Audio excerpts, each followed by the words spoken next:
아들, 이젠 네가 책을 읽어보렴. 아책TV. 오늘 읽어줄 책은 걸리버 여행기야. 1장 바다로. 어른이 되면 난 배를 타고 여행을 할 거야. 푸른 바다를 보며 걸리버는 두 눈을 반짝였습니다. 걸리버의 집안은 형제가 많았고 살림은 그리 넉넉하지 못했습니다. 그래서 걸리버는 안정적인 직업을 가져야 했습니다. 언젠가는 멋진 여행을 해보리라는 꿈을 간직한 채 걸리버는 대학에서 의학을 공부했습니다. 졸업 후에는 유명한 외과 의사인 베이츠 선생 밑에서 4년 동안 일을 했습니다. 걸리버는 틈틈이 돈을 모았습니다. 그 돈으로 여행하러 다니는 데 필요한 항해술과 수학, 물리학을 공부했습니다. 어려운 공부였지만 자신의 꿈을 이룰 생각에 걸리버는 열심히 공부했습니다. 마침내 걸리버는 제비호라는 배에서 선원들의 건강을 보살펴주는 의사로 일을 하게 되었습니다. 제비호는 여러 나라를 오가며 무역을 하는 무역선이었습니다. 3년 반 동안 그 배를 타고 일하며 자신이 꿈꾸던 여행을 하게 되었습니다. 하지만 걸리버의 마음은 답답했습니다. 내가 원하던 여행은 이런 게 아니야. 뭔가 특별한 여행을 원했는데 너무 시시해. 걸리버는 배를 그만 타기로 결정했습니다. 걸리버는 런던에서 병원을 열었습니다. 베이츠 선생이 자신이 돌보던 환자를 소개해 주어 병원은 잘 되었습니다. 돈을 조금씩 모은 걸리버는 집도 샀습니다. 결혼도 하여 예쁜 아내와 아이들도 생겼습니다. 걸리버는 행복했습니다. 하지만 그 시간은 짧았습니다. 2년 후 베이츠 선생이 죽자 걸리버의 병원에 오는 손님들이 줄기 시작했습니다. 걸리버는 경제적으로 어려움에 빠지게 되었습니다. 걸리버는 런던에 아는 친구와 이웃들이 별로 없었습니다. 또 동료 의사들과도 친하지 않아서 걸리버를 도와줄 사람이 없었습니다. 걸리버는 다시 한번 배를 타기로 결정했습니다. 여보, 돈을 벌어 당신과 아이들에게 곧 붙일 테니 조금만 기다려 주오. 걸리버는 사랑하는 아내와 아이들을 남겨놓고 배에 올랐습니다.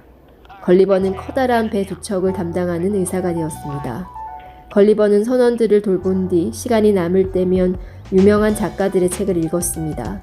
걸리버가 탄 배들은 여러 나라를 돌아다니며 값비싼 물건을 사고 팔았습니다. 걸리버는 배가 새로운 나라에 도착할 때마다 그 나라의 말과 풍속을 배웠습니다. 걸리버는 새로운 나라에 관심이 많아서 말과 풍속을 빨리 배웠습니다. 걸리버가 배에서 선원을 돌보는 일을 잠시 그만두고 쉬고 있던 어느 날 밤이었습니다. 턱수염이 덥수룩한 사내가 걸리버를 찾아왔습니다. 걸리버 선생, 난 엔틸로프호의 윌리엄 선장이요. 당신 이야기는 많이 들었소. 선장은 걸리버에게 동양에 같이 가자고 했습니다. 동양에는 신비한 보석과 비싼 향료가 많아 배들이 자주 가는 곳이었습니다. 걸리버도 신비로운 동양을 볼 수 있다는 생각에 서둘러 짐을 챙겼습니다. 1699년 5월 4일 걸리버는 부푼 가슴을 안고 엔틸로프호에 올랐습니다. 배는 물 만난 물고기처럼 순조롭게 바닷물을 가르며 앞으로 나아갔습니다. 며칠 뒤 엔틸로프호가 바다 한가운데 이르렀을 때였습니다. 선장님, 저기 시커먼 먹구름이 몰려오고 있어요. 걸리버 선생, 걱정하지 마시오. 비는 내리다가도 그치는 것이라오. 선장은 웃으며 걱정스럽게 하늘을 올려다보는 걸리버의 어깨를 두드렸습니다. 하지만 선장의 말과는 다르게 한번 쏟아지기 시작한 비는 그칠 줄을 몰랐습니다. 파도는 성난 맹수처럼 엔틸로프호를 집어삼킬 것만 같았습니다. 엔틸로프호는 종이배처럼 파도에 이리저리 떠밀려 다녔습니다.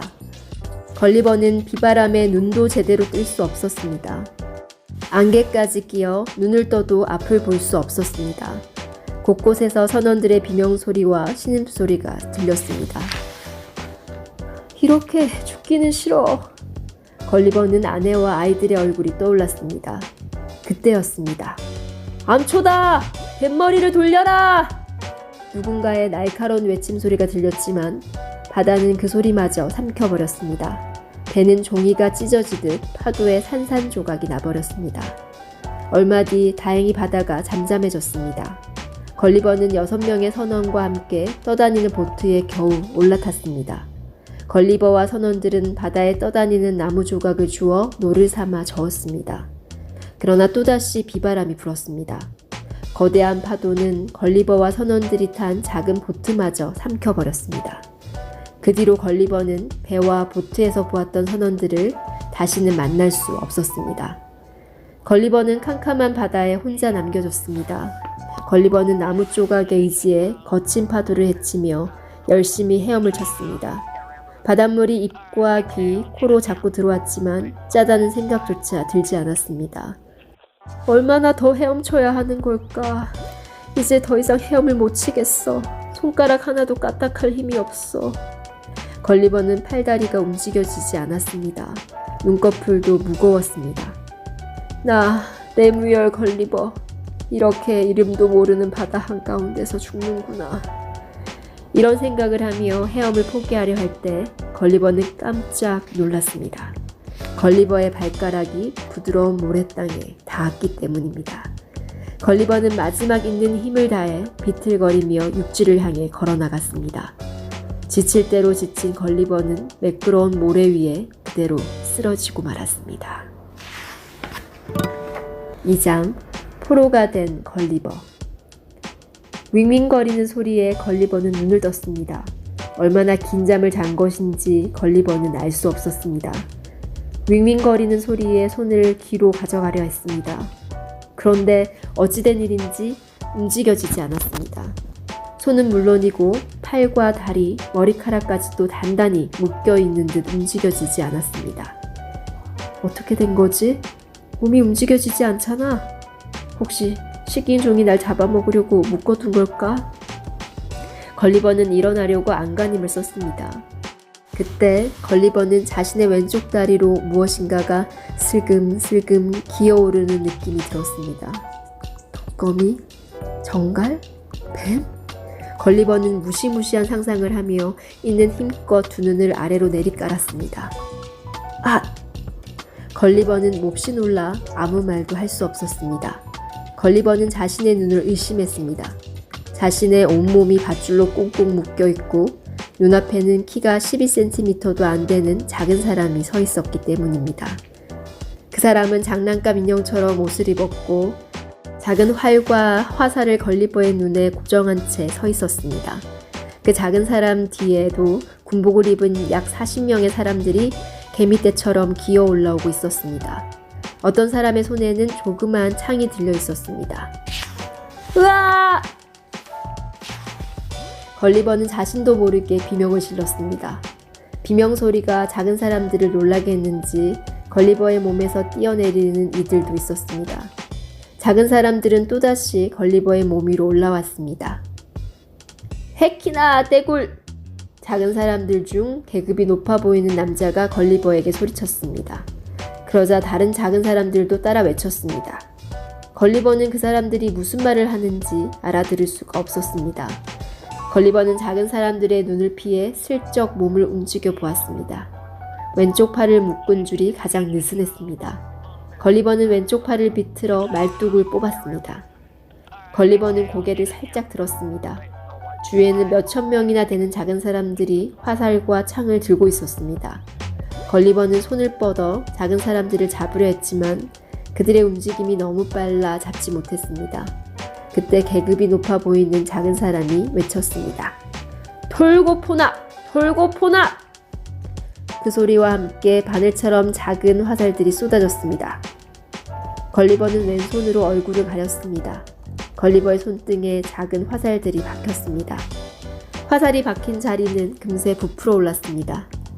걸리버는 자신을 묶은 줄을 풀기 위해 더욱 버둥거렸습니다. 그러자 더 많은 화살과 창이 날아들었습니다. 그만! 그만! 걸리버는 다시 누웠습니다. 걸리버가 움직이지 않자 작은 사람들은 더 이상 화살을 쏘지 않았습니다.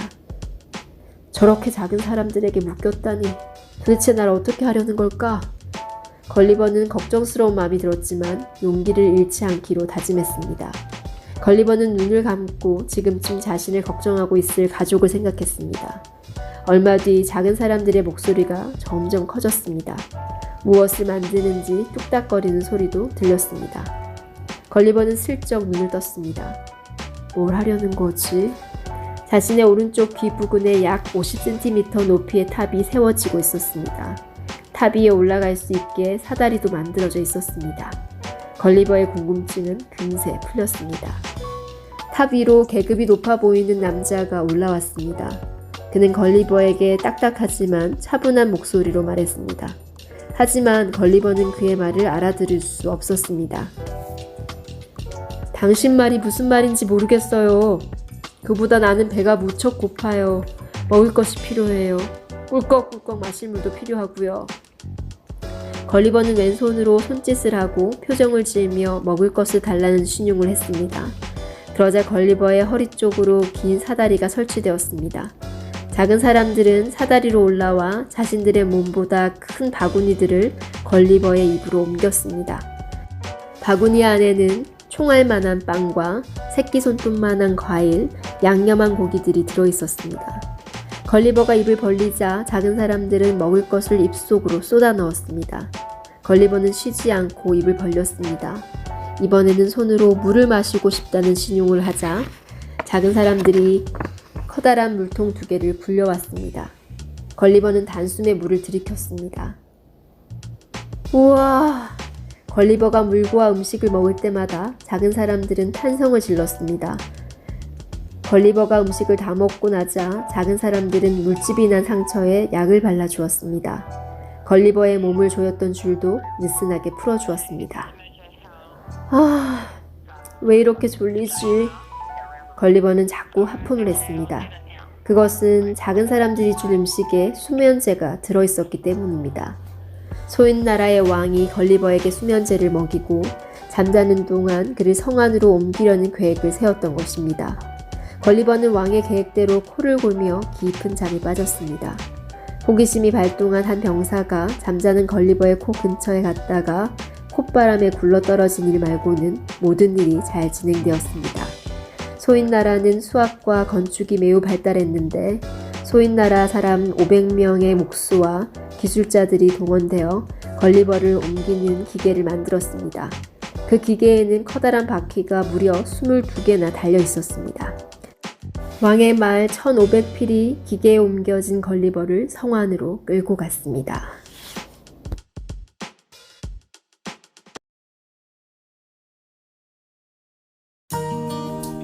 아들, 재밌었니?